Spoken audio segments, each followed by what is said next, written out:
Alabama's U.S. Senator Tommy Tuberville throwing his support behind President-elect Trump's cabinet picks. He said today he believes Senate Republicans should work together to quickly confirm the nominees.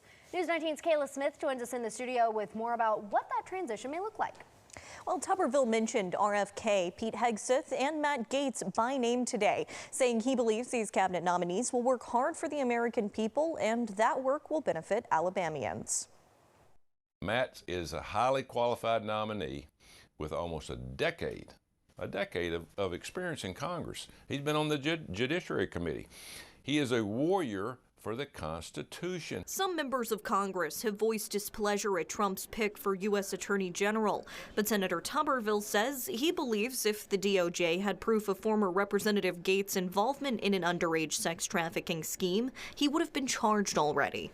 You know, we're up here, we're in the business of facts and not rumors, okay? Because everybody up here has some kind of rumor thrown at them from the mainstream media. If you just go back to Brett Kavanaugh and Clarence Thomas, for instance, they hammered him. The media and the left hammered him, tried to get him non-approved for the Supreme Court. Gaetz was under investigation by the House Ethics Committee, but when he resigned his seat last week, the committee lost its jurisdiction to continue the investigation. Tuberville says there are circumstances where he would revoke his support of Gaetz. If there's facts behind all these allegations, I'll be the first one to vote against Matt Gaetz, and I've told him that. We've got to get past these rumors. If somebody's got some facts, I don't want to say he said, she said. The Senate is usually responsible for confirming a future president's cabinet picks. The nominees are vetted by Senate committees, they're questioned, and can be voted down. But that doesn't happen very often.